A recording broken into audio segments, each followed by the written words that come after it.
Hello everyone, एक बार फिर से आप सभी का स्वागत है हमारे यूट्यूब चैनल CCH में। और CCH में जो आज हमारी क्लास होने वाली है वो पैडागोजी की क्लास होने वाली है। ऑलरेडी हमारी पैडागोजी की काफ़ी क्लासेस हो चुकी हैं। आज की जो हमारी पैडागोजी की क्लास होगी वो हमारी यूनिट वाइज ही है।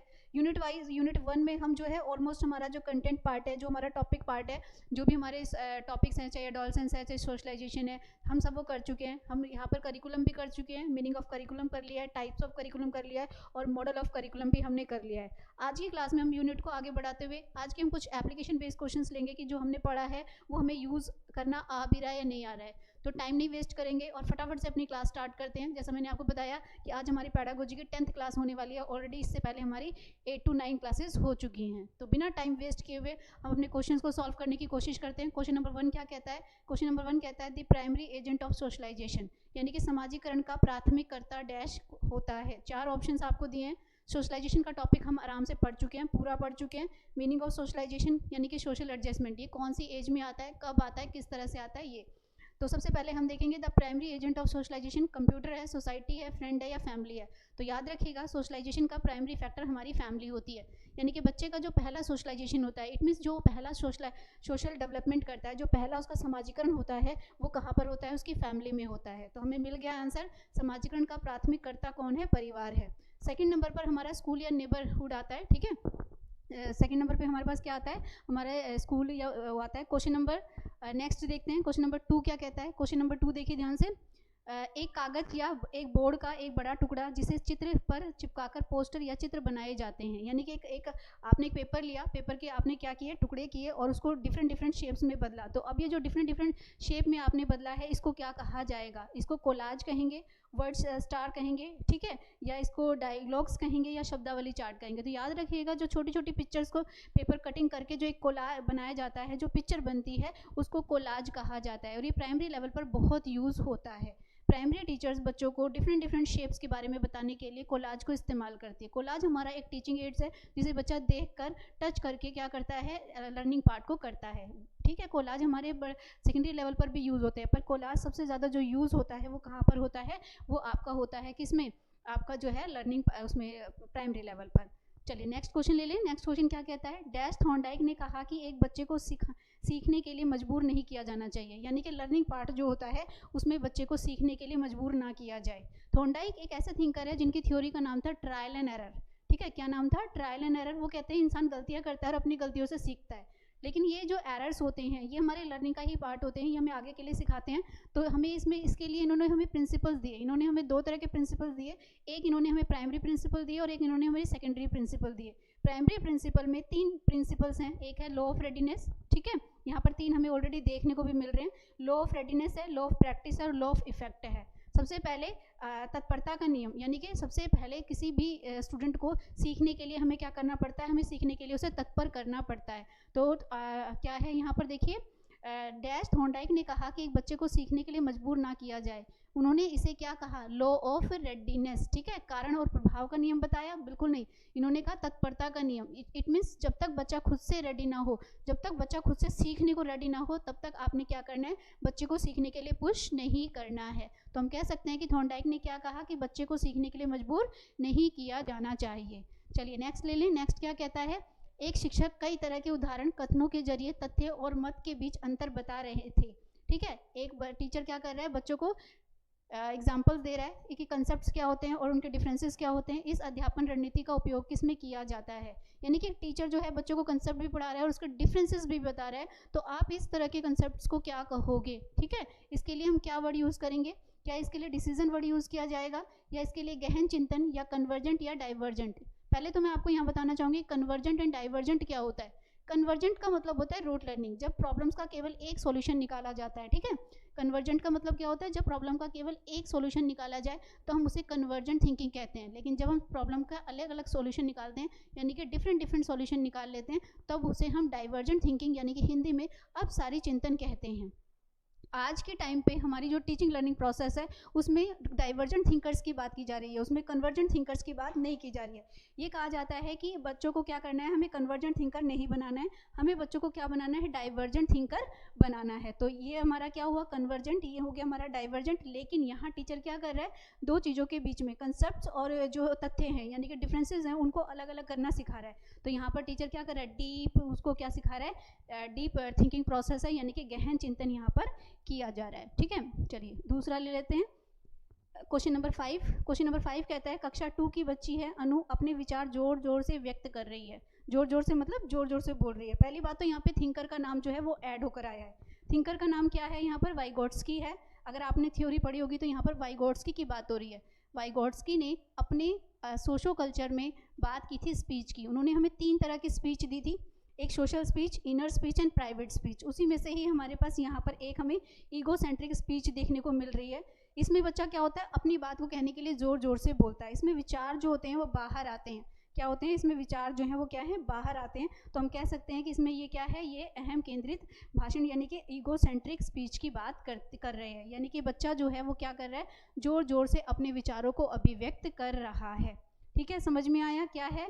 दोबारा देखिए, कक्षा 2 की बच्ची है, यानी कि बच्चा बहुत छोटा है, 2nd क्लास का ही बच्चा है, और अपनी बात को क्या कर रहा है, जब उसे कोई डांटता है, उसे गुस्सा आता है तो वो एकदम से लाउडली बोलता है। अब ये लाउडली क्या है कि उसके जो माइंड में थॉट्स चल रहे हैं उनको वो एक्सप्रेस कर रहा है, यानी कि मन में नहीं रख रहा है, वो थॉट्स को बता रहा है। तो हम इसे क्या कह सकते हैं कि ये क्या है, ये है उसकी अहम केंद्रित भाषण। इसमें क्या होता है, इंसान ना अपने विचारों को कंट्रोल नहीं कर पाता है, बोल देता है। तो और छोटे बच्चों में तो ये होता ही है। तो ये जो हमारा प्रोसेस है ये किस में आ जाएगा, ये हम कह सकते हैं कि ये क्या है, ईगो सेंट्रिक स्पीच है, अहम केंद्रित भाषण की उसमें बात हो रही है। चलिए नेक्स्ट ले लेते हैं, क्वेश्चन नंबर 6 लेते हैं। क्या कहता है, क्वेश्चन नंबर 6 कह रहा है when should reinforcement of student be done, यानी कि छात्र छात्राओं का सुदृढ़ीकरण या पुनर्बलन भी आप कह सकते हो, कब किया जाना चाहिए। यानी कि एक बच्चे को, चाहे वो गर्ल है या बॉय है, 2 वर्ड यूज होते हैं, याद रखिएगा। क्या वर्ड यूज होते हैं, हमारी साइकोलॉजी में 2 वर्ड हमें एज अ टीचर हमें पता होना चाहिए। एक वर्ड यूज होता है मोटिवेशन, ठीक है, एक वर्ड क्या होता है, मोटिवेशन, एंड देन एक वर्ड हमारे पास यूज होता है रेनफोर्समेंट। ठीक है, क्या होता है, एक वर्ड हमारे पास होता है मोटिवेशन और एक वर्ड हमारे पास क्या होता है, रेनफोर्समेंट। मोटिवेशन को हम अभिप्रेरणा कहते हैं। क्या कहते हैं, मोटिवेशन को अभिप्रेरणा कहा जाता है और रेनफोर्समेंट को पुनर्बलन कहा जाता है। दोनों का डिफरेंस समझो, क्योंकि पैडागोजी में हमें ये दोनों वर्ड यूज होने वाले हैं। Difference between motivation and reinforcement, motivation हमेशा पॉजिटिव होता है, हम कर सकते हैं, हम कर सकते हैं, हम कर सकते हैं, it means positive. But reinforcement it means push करना। पुश करना 2 तरीके से होता है, नेगेटिव एंड पॉजिटिव। कई बार हम कुछ अच्छी चीज़ को पाने के लिए पुश होते हैं, कई बार हम किसी बुरी चीज़ से बचने के लिए पुश होते हैं। तो हम कह सकते हैं कि रेनफोर्समेंट क्या है, रेनफोर्समेंट है पुश करना। क्या है, रेनफोर्समेंट क्या है, किसी चीज़ को बल प्रदान करना यानी कि पुश करना। तो ये क्या हुआ, देखो जरा, छात्र छात्राओं का सुदृढ़ीकरण कब किया जाना चाहिए। तो कब करना चाहिए भाई, हमें बच्चों को पुश कब करना चाहिए, नेगेटिव या पॉजिटिव के लिए। तो पहला है विद्यालय की सभा में, यानी कि जब असेंबली हो रही हो सुबह की, तब करना चाहिए। क्लास की एंडिंग में, at the ending of class, class समाप्ति के समय, या वांछित आचरण के तुरंत बाद। वांछित आचरण का मतलब है इमीडिएटली, जब आपको लगता है कि मुझे बच्चे को यहाँ पर पॉजिटिव या नेगेटिव रेनफोर्समेंट करना है। पहली बात तो जो रेनफोर्समेंट है उसका मतलब होता है पुश करना। हम कोई भी इंसान लगा लीजिए, 2 तरीके से पुश होता है, एक पुश होना पॉजिटिव है और एक पुश होना नेगेटिव है। पॉजिटिव में हम प्लस चीज़ को पाने के लिए क्या करते हैं, पुश होते हैं, जबकि नेगेटिव में हम नेगेटिव चीज़ से बचने के लिए पुश होते हैं। ध्यान रखिएगा, मैंने क्या बोला, मैंने आपसे बोला कि पॉजिटिव में हम क्या करते हैं, पॉजिटिव में हम किसके लिए करते हैं, कुछ अच्छी चीज़ को पाने के लिए, प्लस पॉइंट। पॉजिटिव तो पता ही है, पॉजिटिव में प्लस आता है, तो पॉजिटिव में हम किसी चीज़ को, प्लस चीज़ को पाने के लिए करते हैं, जबकि नेगेटिव चीज़ में हम उस माइनस से बचने के लिए करते हैं। दुखदायी जो किरणें, दुखदायी जो पीड़ाएं होती हैं उनसे बचने के लिए भी हम अपने आप से क्या करते हैं, पुश करते हैं। तो ये चीज़ समझ में आ गई हमें। तो यहाँ पर क्या होना चाहिए, जब immediately after the decide behaviour, मतलब जब आपको लगे कि बच्चे को यहाँ पर मुझे पॉजिटिव या नेगेटिव रेनफोर्समेंट की देने की ज़रूरत है, उसी टाइम आप उसको पुश करिए। देखिए एज अ टीचर आपको मोटिवेशन भी आना चाहिए। आप बच्चे को अगर ये बोलोगे आप कर सकते हो, आप कर सकते हो, तो बच्चा सोचेगा हाँ मैं कर सकता हूँ। लेकिन अगर आप बच्चे को आप बोलोगे आपसे नहीं होगा, आपसे नहीं होगा, तो वो बच्चा बोलेगा नहीं होगा। लेकिन एज अ टीचर मुझे ये पता होना चाहिए हर टाइम मोटिवेशन भी काम नहीं आता है, हमें रेनफोर्समेंट की भी ज़रूरत होती है। हमें पता होता है कि किसी को भी कब कहाँ कैसे किस तरीके से पुश करना है। ठीक है, मोटिवेशन एंड रेनफोर्समेंट हो गया। चलिए क्वेश्चन नंबर 7 देखिए। यह देखा गया है कि माता एक बच्चा जो है, यह देखा गया है कि माता के साथ शिशु का गहरा जुड़ाव होता है। बिल्कुल होता है भाई, ठीक है। और जब उसे माता से अलग किया जाता है तो वो विचलित हो जाता है। मतलब जब उसको बच्चे को उसकी मदर से अलग किया जाता है तो वो क्या हो जाता है, विचलित हो जाता है। इसकी वजह क्या हो सकती है, ये बच्चा ऐसा क्यों कर रहा है भाई, इसके पीछे रीज़न क्या है? अलग हो जाने की बेचैनी है, जुड़ाव है, भावनात्मक बेचैनी है, या सामाजिक बेचैनी है? तो याद रखिएगा वो बच्चा अपनी माँ से अलग नहीं होना चाहता है। ठीक है, उसको एंजाइटी हो रही है और क्या है, किससे, अपनी माँ से दूर जाने का डर उसे लग रहा है। तो हम कह सकते हैं ये देखा गया है कि माता के साथ शिशु का गहरा जुड़ाव होता है और जब उसे माँ से अलग किया जाता है तो वो विचलित हो जाता है। इसकी वजह क्या होगी? इसकी वजह उसके अलग होने की बेचैनी है ना। क्वेश्चन नंबर 8, खेल कूद में लड़कियां और लड़कों को समान अवसर देना, लैंगिक भेदभाव के बिना दंड देना, लिंग निरपेक्ष भाषाओं का इस्तेमाल करना शिक्षक के लिए उपयोगी है। कुछ ऐसी रणनीतियां जिनका इस्तेमाल में किया जाना चाहिए। देखिए क्या करना चाहिए टीचर को खेल कूद में गर्ल्स और बॉयज़ वाले इक्वल अपॉर्चुनिटीज़ की बात करनी चाहिए। उनके बीच किसी तरह का कोई फिजिकल पनिशमेंट नहीं होनी चाहिए। उनके जेंडर को लेकर कोई लैंग्वेज वर्ड यूज़ नहीं किया जाना चाहिए। इसके लिए एज अ टीचर आप किस तरह की रणनीति अपनाएंगे? किस तरह की रणनीति अपनाएंगे भाई? जेंडर वाइज होगी, सेंसिटिविटी होगी, ठीक है। ये जो है वर्ड है लैंगिक शिक्षा, यानी कि जो है 4th नंबर पर डी पे आ जाता है जेंडर इक्वालिटी, यानी कि जो हमारी इक्वालिटी की बात करता है। तो देखिए टीचर को क्या करना चाहिए, टीचर को यहाँ पर इस्तेमाल करना चाहिए जेंडर वाइज मैं बता देती हूँ आपको होता क्या है। जेंडर वाइज हमारी सोसाइटी की एक मेंटेलिटी है जो गर्ल्स और बॉयज़ को लेकर एक बन चुकी है। गर्ल्स और बॉयज़ को लेकर एक मेंटेलिटी क्या है कि कुछ सेलेक्टेड काम है जो बॉयज़ ही करेंगे, कुछ सेलेक्टेड काम है जो गर्ल्स ही करेंगी। बट आपको पता है इक्वालिटी कहती है कि कोई लड़का लड़की वाले काम कर सकता है। कुछ हमारे जेंडर वाइज कुछ स्पेशल वर्क है जो नहीं होते, बट अदरवाइज जो है इक्वालिटी की बात होती है। तो एज अ टीचर उसे क्या करना चाहिए, इक्वालिटी करनी चाहिए। उसे जेंडर वाइज पॉलिसी नहीं अपनानी चाहिए। जेंडर वाइज तो डिफरेंसेस करता है, ठीक है। जेंडर वाइज क्या करता है, जेंडर वाइज तो उसमें डिफरेंसेस करता है। तो हम ये कह सकते हैं कि इसमें क्या है, डी आंसर है। चलिए नेक्स्ट ले लेते हैं question number 9। Summative assessment is use as, summative assessment is use as क्या होगा, योगात्मक मूल्यांकन का उपयोग इस प्रकार किया जाता है। बात हो रही है किसकी, योगात्मक की। हमें पता है कि हमारा जो असेसमेंट है, जो सीसी पैटर्न जिस असेसमेंट की बात करता है वो क्या करता है, 2 टाइप असेसमेंट लेता है। क्या लेता है, 2 टाइप असेसमेंट लेता है। एक असेसमेंट लेता है फॉर्मेटिव, ठीक है। एक असेसमेंट क्या लेता है, फॉर्मेटिव असेसमेंट, जिसे हम हिंदी में अनौपचारिक आकलन कहते हैं, ठीक है। दूसरा हमारे पास आता है समेटिव। क्या आता है हमारे पास, समेटिव असेसमेंट, यानी कि औपचारिक आकलन। क्या जाता है, औपचारिक आकलन। एक मेरे पास आया फॉर्मेटिव असेसमेंट, एक मेरे पास आया समेटिव असेसमेंट, ठीक है। एक क्या आ गया, औपचारिक आकलन, और एक आ गया मेरे पास अनौपचारिक। लेकिन यहाँ पर मुझे योगात्मक की बात की है। औपचारिक को ही हम योगात्मक आकलन भी कहते हैं, योग की बात करता है, ये नंबर्स की बात करता है, इसीलिए इसे योगात्मक आकलन भी कहा जाता है, ठीक है। अकॉर्डिंग टू सीबीएसई इसकी वेटेज होती है 40% and then according to CBSE इसकी वेटेज होती है 60%। ये एक साल में 2 बार लिया जाता है, ठीक है। ये कितनी बार होता है, एक साल में 2 टाइम्स होता है, और ये एक साल में कितनी बार होता है, 4 टाइम्स होता है, ठीक है। क्या है, 4 टाइम्स होता है। तो औपचारिक आकलन फॉर्मेटिव है इसमें हो गया, और समेटिव क्या है, औपचारिक आकलन। तो हम कह सकते हैं, अब देखो जरा ये क्या है, ये के लिए होता है भाई, ठीक है। ये क्या होता है, फॉर्मेटिव में असेसमेंट फॉर लर्निंग के लिए, लर्निंग को बढ़ाने के लिए, ये समेटिव एंड करने के लिए। तो यहाँ पर ऑप्शन दिया गया assessment of learning, assessment as learning, assessment of learning, assessment in learning. तो मैंने बता दिया आपको ये क्या हो जाएगा, ऑफ लर्निंग, ठीक है। ऑफ लर्निंग का मतलब होता है, यहाँ पर सी हो जाएगा हिंदी में स्टेटमेंट नीचे आ गई है, बट यहाँ पर करेक्ट हमारा क्या आ जाएगा, अधिगम का आकलन। ऑफ की जगह क्या आ जाएगा, लर्निंग, क्योंकि ये ऑफ है। इसमें हाफ ईयरली एंड फाइनल के एग्जाम आते हैं, ठीक है, इसमें क्या आते हैं, हाफ ईयरली एंड फाइनल के एग्जाम्स आते हैं, तो ये हमें पता होना चाहिए। चलिए करें क्वेश्चन नंबर नेक्स्ट ले ले, क्वेश्चन नंबर 10 क्या है, क्वेश्चन नंबर 10 लेते हैं। क्वेश्चन नंबर 10 क्या कहते हैं, formative assessment can be the describes as, मतलब रचनात्मक आकलन को सबसे अच्छी तरह से किस रूप से वर्णित किया जाएगा। रचनात्मक आकलन को सबसे अच्छी तरह से किस रूप में वर्णित किया जा सकता है। रचनात्मक कौन सा है भाई, फॉर्मेटिव असेसमेंट है, ठीक है, क्या है हमारा, फॉर्मेटिव असेसमेंट है।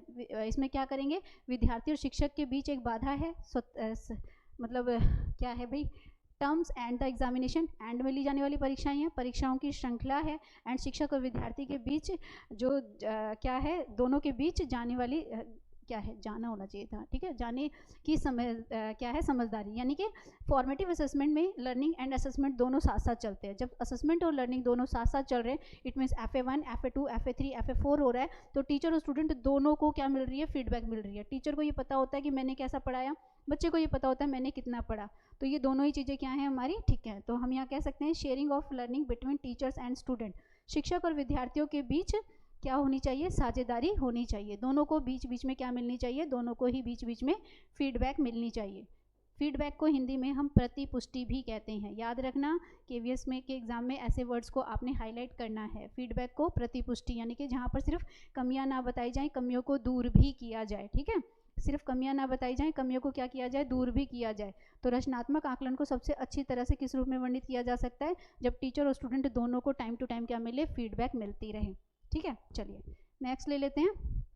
नेक्स्ट क्या कहता है भाई, क्वेश्चन नंबर 11 कहता है प्रभावी प्रतिसूचना यानी कि फीडबैक विद्यार्थियों की सहायता किस प्रकार से कर सकती है। यानी कि जो फीडबैक हम बच्चों को टीचर्स को दी जाती है, फीडबैक का मतलब क्या है, जो फीडबैक मतलब जो सीखते समय जो कमियां रह गई हैं, जो एरर्स रह गए हैं, चाहे वो स्टूडेंट की तरफ से चाहे टीचर्स की तरफ, उनको दूर करने के लिए, ठीक है, उनको दूर करने के लिए हमें क्या करना है, हमें वो किस तरह से हमारी सहायता करते हैं, स्टूडेंट्स की क्या करते हैं। अभी तो मैंने बताया जो टीचिंग लर्निंग प्रोसेस होता है इसमें जो फीडबैक मिलती है उसमें टीचर को ये पता होता है कि मैंने कैसा पढ़ाया और स्टूडेंट को ये पता होता है मैंने कैसा पढ़ा, ठीक है। तो यहाँ देखिए जरा, प्रभावी प्रतिसूचना यानी विद्यार्थियों की सहायता किस प्रकार से करता है, तो समस्याओं को पहचान करने, विद्यार्थियों की बेहतरी के लिए निर्देशन, इंस्ट्रक्शंस देना कि उनके लर्निंग में कहाँ कहाँ कमी रह गई, ठीक है। दूसरा है विद्यार्थियों को उत्साहित करना यानी कि डीमोटिवेट करना, सुधार के लिए यथोचित समय और स्थान देना और विद्यार्थी की गलतियों को निर्देशित करना। तो इसका सबसे सही आंसर क्या है, इसका आंसर हो जाएगा ए,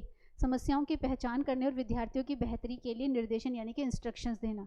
एज अ टीचर जब हम बच्चों को फीडबैक दे रहे हैं, जब हम बच्चों की कमियों का पता लगा रहे हैं, तो हमें ये पता होना चाहिए कि बच्चे की कमी कहाँ कहाँ है। तो उसको क्या है, इंस्ट्रक्शंस ही तो है, खाली कमियां बताना ज़रूरी नहीं है, उन कमियों को दूर करना भी ज़रूरी होता है, ठीक है। क्या होता है, उन कमियों को दूर करना भी ज़रूरी होता है। तो ये क्या है, समस्याओं की पहचान करना और विद्यार्थी के लिए बेहतर निर्देशन है। चलिए नेक्स्ट ले लें।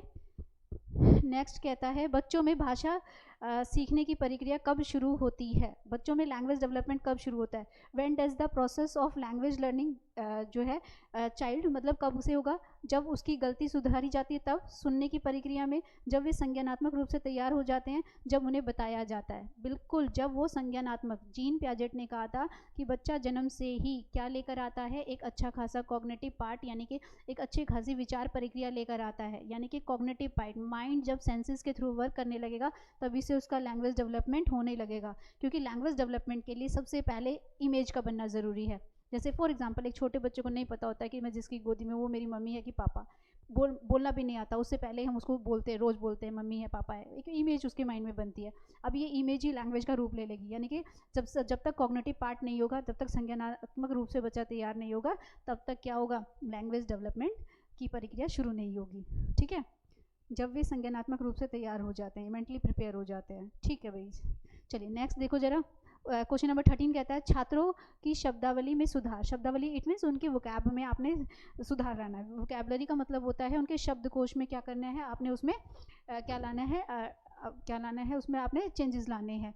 छात्रों की शब्दावली में सुधार के लिए किस प्रकार की गतिविधियों की योजना बनाई जानी चाहिए। नए शब्दों को पढ़ाना, पहेलियाँ, पजल्स, पासवर्ड, नए शब्द को लिखना, नए शब्दों का पाठ करना, ठीक है। तो इसमें से हमारा आंसर क्या आ जाएगा, छात्रों की शब्दावली में सुधार के लिए किस तरह की गतिविधियों की योजना बनानी चाहिए। तो यहाँ पर क्या है, पहेलियाँ, पजल्स एंड पासवर्ड। छोटे बच्चों को हम क्या करते हैं, यही चीज़ें करवाते हैं। हम बच्चों को, छोटे छोटे बच्चों को पहेलियाँ करवाते हैं, पजल्स कराते हैं, और उसी के थ्रू हम क्या करते हैं, उसका जो है माइंड डेवलप करते हैं। ध्यान से देखिएगा, फिर से देखो, वोकैब स्ट्रॉन्ग करनी है। खाली अगर शब्दों को रीड करना सिखाएंगे तो उससे नहीं हो पाएगा, ठीक है। लिखना सिखाएंगे उससे भी नहीं हो पाएगा, नए शब्दों का पाठ करना सिखाएंगे उससे भी नहीं होगा। यहाँ पर क्या होगा, हमें बच्चों को पजल्स करानी है, पहेलियाँ करानी है, और उसके आधार पर ही क्या करें, उसको आंसर्स कराने पड़ेंगे। तो यहाँ पर क्या है, पहेलियाँ, पजल्स और जो है हमारा क्या है, क्रॉसवर्ड जो है बच्चों के लिए काम है। आपने देखा होगा प्ले स्कूल्स में टीचर्स अपनी क्लासरूम में ये सब रखती हैं उनको यूज़ करने के लिए। चलिए नेक्स्ट क्वेश्चन आ जाता है, बहुत ही इंपॉर्टेंट क्वेश्चन है जो कि हमारे केवीएस के लिए है। अच्छा, केवीएस के लिए मैं बार बार बोल रही हूँ कि सीसीएच की तरफ से आपका ऑनलाइन बैच ऑलरेडी एप्लीकेशन पे चल रहा है। अगर आपको हमारी क्लासेस अच्छी लगती हैं, ठीक है, तो आप उस पर इनरोल हो सकते हो। मिनिमम से प्राइस में आपको पूरा जो है पीआरटी का आपका कॉमन पेपर मिल रहा है। पीआरटी, टीजीटी एंड पीजीटी तीनों है। पीआरटी का कंप्लीट बैच है और टीजीटी एंड पीजीटी का आपको कॉमन बैच मिल रहा है, वो भी एक मिनिमम प्राइस में। और केवीएस की वैकेंसीज आने वाली हैं, और जैसा कि मैं आप सभी उसमें बताती हुई आ रही हूँ कि हमारी सेंट्रल गवर्नमेंट EMRS के स्कूल्स के लिए भी 38,000 वैकेंसीज यानी कि 38,000 वैकेंसीज आप लोगों के लिए लेकर आ रही है। तो भाई केवीएस और डीएसएसबी को थोड़ा सा दिन साइड में हटाकर EMRS पे फोकस कर लीजिए। जॉब होती है, गवर्नमेंट जॉब होती है। एक बार जॉब में एंटर कर जाएंगे तो समझो आपके आगे के रास्ते सारे खुल जाएंगे। तो चलिए करते हैं जरा, क्या कहता है, देखो जरा। निम्न में से किस चरण में सामान्य विशेषताएं अनिश्चित भावना और अप्रत्यक्ष होती हैं?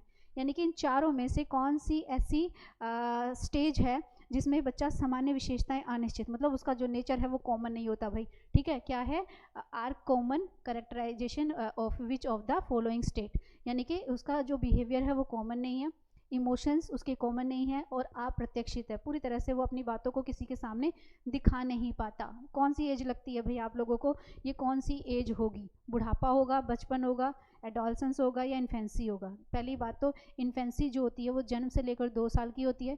चाइल्डहुड जो होता है वो 3 से 12 साल का होता है। ओल्ड एज जो होती है वो 60+ होती है, और एडोलसेंस जो होती है हमारी 13 to 18 होती है। अब आपको क्या लगता है, इन तीनों एज में से या स्टेज में से किस में बच्चा जो है अपने अपने बिहेवियर को पूरा प्रॉपर तरीके से नहीं बता पा रहा है, इमोशंस को नहीं बता पा रहा है, और अप्रत्यक्ष यानी कि डायरेक्ट चीज़ों को देख नहीं पा रहा है? तो क्या होगा, बुढ़ापा है, बचपन है, किशोर है, या शैशवावस्था है, ओल्ड एज है, चाइल्डहुड है, एडोलसेंस है, या इन्फेंसी है? तो हमारा यहाँ पे जो करेक्ट आंसर रहेगा वो क्या रहेगा, एडोलसेंस। एडोलसेंस में जो बच्चा होता है 13 से 18 साल का, जो बिहेवियर उसका, एक तो उसके अंदर हार्मोनल चेंजेस आ रहे होते हैं, बहुत सारी दिमाग में उथल पुथल मच रही होती है। अब उस उथल पुथल को मचने के लिए, साफ़ करने के लिए ना वो किसी से बात कर सकता है, क्योंकि बहुत ज़्यादा क्यूरियोसिटी होती है, फिजिकली, मेंटली, इमोशनली बहुत कुछ वो जानना चाहता है बट जान नहीं पाता है। तो माइंड में एक अजीब सी कैलकुलेशन है, लेकिन उसको किसी के सामने एक्सप्रेस नहीं कर पाता है। तो हम उसे क्या कहेंगे, ये क्या है, हमारी एडोलसेंस। निम्न में से किस सामान्य विशेषता अनिश्चित भावनात्मक या अप्रत्याशित है? उसके बाद आ जाइए क्वेश्चन नंबर 15 पे। क्वेश्चन नंबर 15 क्या कहता है भाई, जो हमारा एकेडमिक प्रबंधन है, यानी कि जो हमारा मैनेजमेंट है, शिक्षक की भूमिका में क्या क्या जिम्मेदारी होनी चाहिए एक को छोड़कर? जो हमारा एजुकेशन डिपार्टमेंट है, यानी कि जो हमारा मैनेजमेंट है, उसके अकॉर्डिंग जो एक टीचर है उसके अंदर क्या क्या क्वालिटीज़ होनी चाहिए? पहले तो आप ये याद रखिए कि एज अ टीचर आपके अंदर जो सबसे पहली क्वालिटी होती है वो होती है पेशेंस लेवल। अगर टीचर में पेशेंस लेवल नहीं है तो समझो उसका टीचिंग पार्ट ज़ीरो है, क्योंकि आपने एक जैसे बच्चों को नहीं झेलना है, आपने क्या करना है, अलग अलग तरह के बच्चों को झेलना है, ठीक है। जब आप अलग अलग तरह के बच्चों को झेलेंगे तो क्या होगा, आपका पेशेंस लेवल तो जाएगा भाई। तो टीचर्स की पहली क्वालिटी क्या होती है, पेशेंस लेवल।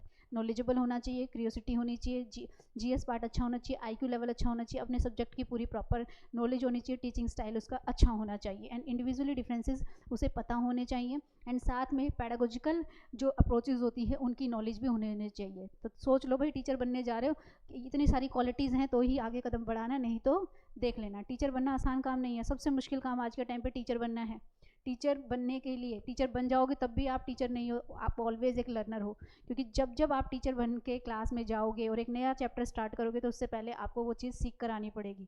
तो टीचर्स ऑलवेज एक क्या होते हैं, लर्नर होते हैं, तो सीखना पड़ता है। जब तक वो रिटायर ना हो जाए, बेचारे के बुढ़ापा ना आ जाए, तब तक वो सीखते ही रहते हैं।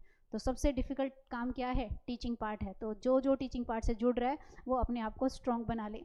चलिए, अभी हम ये जो एकेडमिक एरिया है, जो ये हमारा स्कूल मैनेजमेंट है, उनके अकॉर्डिंग स्कूलों जो टीचर्स हैं उनको क्या जिम्मेदारी दी जाती है? तो उनको दी जाती है नए शिक्षण संसाधनों के साथ प्रयोग करने की, पाठ्यक्रम में सुधार की, गतिविधियों में आयोजन करना, या पाठ्यक्रम बदलाव में नवाचार। देखिए उनका काम है पाठ्यक्रम में चेंज करना नहीं है, गतिविधियों का आयोजन वो कर सकते हैं, नए शिक्षण संसाधनों के साथ प्रयोग करना, नए जो सोर्स हैं उनके साथ टीचिंग सॉल्यूशन निकालना। पाठ्यक्रम में सुधार भी वो नहीं कर सकते हैं क्योंकि ये काम डिपार्टमेंट का होता है, गतिविधियों का आयोजन, एक्टिविटीज़ का। तो ये और ये तो हमारा आंसर होगा नहीं। अब हमारे पास क्या बच गए हैं, नहीं सॉरी ये नहीं, ये और ये तो हमारा आंसर होगा नहीं। गतिविधियों का आयोजन करना, एक्टिविटीज़ को करना को छोड़कर कह रहा है। अच्छा ठीक है, तो क्या करेगा भाई, शिक्षण संसाधनों का प्रयोग करना, पाठ्यक्रम में सुधार करना, विद्यार्थियों का आयोजन करना, गतिविधियों का आयोजन कर, सुधार नहीं करेगा। ठीक है, ये आंसर हो जाएगा हमारा। प्रयोग भी करेगा संसाधनों का, बदलाव के लिए नवाचार, नए विचार भी दे देगा, आयोजन भी करेगा, बट सुधार नहीं करेगा। पाठ्यक्रम में सुधार करने का जो वो होता है वो मैनेजमेंट का काम होता है। चलिए उसके बाद आ जाइए क्वेश्चन नंबर 16 क्या कहता है, निम्नलिखित में कौन सा शिक्षा संबंधी गतिविधियों का मापदंड नहीं है। इन चारों में से कौन सा जो है, निम्नलिखित में से कौन सा शिक्षा संबंधी गतिविधियों का मापदंड नहीं है। गतिविधियाँ किसकी, शिक्षा संबंधी गतिविधियाँ, यानी कि कौन सी जो है वो हमारी टीचिंग लर्निंग की एक्टिविटीज़ मापदंड नहीं है, मतलब इसको नहीं माना जाना चाहिए। छात्र और छात्राओं की परिपक्वता का स्तर, हमें मैच्योरिटी देखनी चाहिए, संगठन और क्रियान्वयन में सुगमता, कार्य की नैतिकता और सामाजिक पहलू, और माता पिता की अपेक्षाएं। माता पिता की अपेक्षाएं, देखिए जब आप स्कूल में कोई एक्टिविटी करा रहे हैं तो उसमें पेरेंट्स का कोई रोल नहीं होता है। पेरेंट्स की अपेक्षाएं अपने बच्चों से ज़्यादा होती है, वो हमेशा सोचते हैं कि उनके बच्चे जो है टॉपर ही रहे। लेकिन हमारे स्कूल की जो एक्टिविटीज़ होती है, टीचर्स को ऑलरेडी पता होता है कि कौन सा बच्चा किस तरह की एक्टिविटी कर सकता है। तो हम यहाँ कह सकते हैं कि यहाँ पर माता पिता की अपेक्षाएँ जो होती हैं वो क्या होनी चाहिए, वो हमारी इस मापदंड नहीं होनी चाहिए। जब एज अ टीचर आप बच्चों को एक्टिविटीज़ करा रहे हो, जब एज अ टीचर जब आप उनकी एक्टिविटीज़ में पार्ट ले रहे हो तो उसमें पेरेंट्स का कोई रोल नहीं है। याद रखिएगा, बार बार आपको बोल रही हूँ, एक तो टीचर्स की क्वालिटी हमें पता होनी चाहिए, दूसरा जब आप पैडागोजिकल पॉइंट ऑफ व्यू से क्वेश्चन है, जब आप एक टीचर हैं और आप बच्चों को एक्टिविटीज़ करा रहे हैं तो आप जो एक्टिविटीज़ करोगे वो आप बच्चों को ध्यान में रख कर करोगे। आप उन एक्टिविटीज़ को कैसे नहीं करोगे, आप उन एक्टिविटीज़ को पेरेंट्स की अपेक्षाओं यानी कि पेरेंट्स के उसके अकॉर्डिंग नहीं रखोगे। ठीक है, चलिए तो करें आगे। तो इसका आंसर हमें क्या मिल गया है, माता पिता की अपेक्षाएं, यानी कि पेरेंटल जो हमारी होती हैं उन्हें नहीं करना है। चलिए नेक्स्ट ले लें। नेक्स्ट क्वेश्चन क्या कहता है, जब एक वयस्क सब रूटीन के एक सेट में कार्य को तोड़ता है, इट मीन्स सब रूटीन का मतलब किसी अपने अकॉर्डिंग नहीं कर पा रहा, किसी के अकॉर्डिंग कर पाता है, जिसे बच्चा असफलतापूर्वक अपने दम पर पूरा कर सकता है। वाइगोट्स्की के अनुसार वयस्क डैश कर रहा है, क्या कर रहा है भाई, क्या ये क्या है, इंटरलाइजेशन है, John of a proximal development है, मोर नॉलेजेबल अदर है, या प्रोवाइडिंग स्कैफोल्डिंग है। तो पहले मैं आप लोगों को सारा समझा दूं कि होता क्या है। क्वेश्चन हमारी एक थ्योरी है वाइगोट्स्की थ्योरी, आप लोगों ने सीटेट में भी पढ़ी होगी।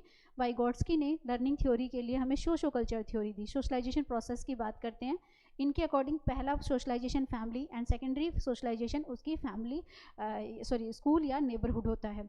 यहाँ ये बात करते हैं कि बच्चे का जो सीखना है वो रेसिप्रोकल टीचिंग होता है। रेसिप्रोकल टीचिंग का मतलब होता है दो या दो से ज़्यादा लोगों के बीच में वो रेसिप्रोकल करता है। अब ये रेसिप्रोकल टीचिंग में जो कर रहा है, ये दो में कर रहा है, इसमें सबसे पहले वो किसके टच में आता है, MKO के टच में आता है। किसके टच में आता है, MKO के टच में आता है। MKO कौन है भाई, मोर नॉलेजेबल अदर है। फिर उसके बाद वो कहता है मोर नॉलेजेबल अदर पहले बच्चे को नॉलेज देता है। ये मोर नॉलेजेबल कोई भी हो सकता है, एज का इसमें कोई लेना देना नहीं है। ठीक है, एज का इसमें क्या है, कोई लेना देना नहीं है। ये जो बड़ा है ये नॉलेज में बड़ा है, यही हमें जेडपीटी के एरिया से निकालता है।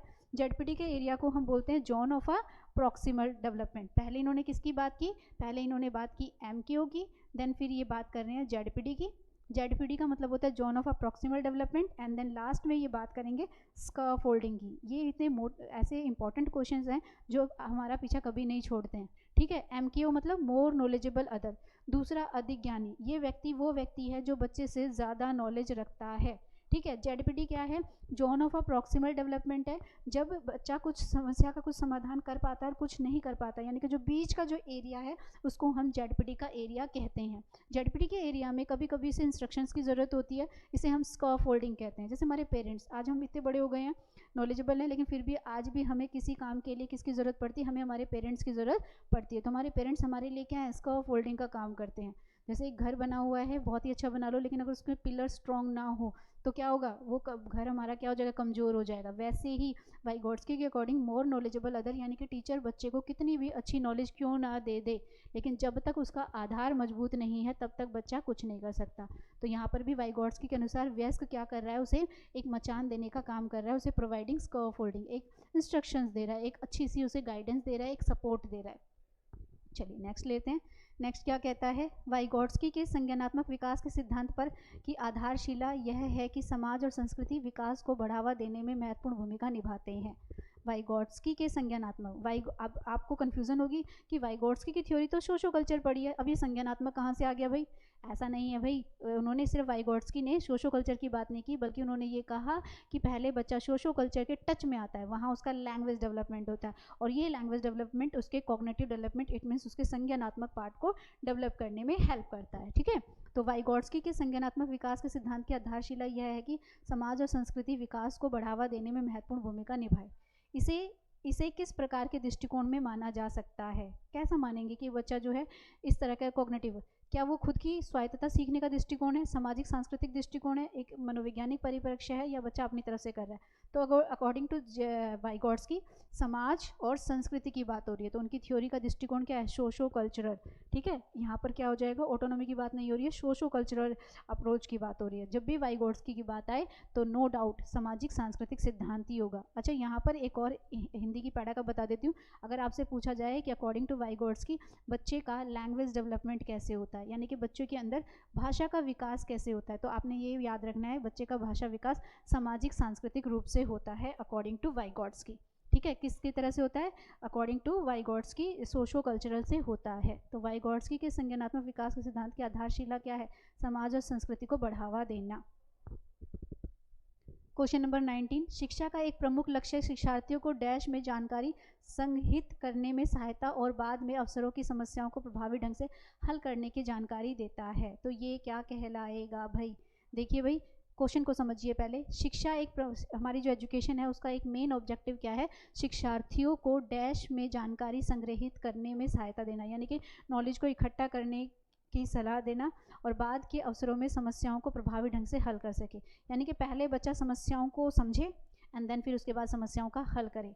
अब ये जो इस तरह का प्रोसेस है उसे क्या कहोगे भाई, तो इसे कहा जाता है दीर्घकालिक यानी कि लॉन्ग टर्म मेमोरी। जब समस्याओं को सीख जाओगे तभी तो आगे जाकर उनका क्या कर पाओगे, उनका सॉल्यूशन कर पाओगे। तो करेक्ट आंसर क्या हो जाएगा, दीर्घकालिक स्मृति, या इंग्लिश में हो जाएगा लॉन्ग टर्म मेमोरी, इसका करेक्ट आंसर हो जाएगा। चलिए नेक्स्ट ले लें। नेक्स्ट क्या कहता है, वाइगोट्स्की के अनुसार भारी भौतिक वस्तुएं, भारी भौतिक मतलब बाहर की, ठीक है, भारी भौतिक वस्तुएं और क्रियाओं के आंतरिक प्रतिनिधित्व के निर्माण में क्या प्रक्रिया क्या है। वाइगोट्स्की के अनुसार भारी भौतिक वस्तुओं और क्रियाओं के आंतरिक प्रतिनिधित्व के निर्माण में प्रक्रिया क्या है, भारीकरण है, आंतरिकरण है, मचान है, या निकट मनोवैज्ञानिक है, नैव साइकोलॉजिकल पॉइंट ऑफ व्यू है।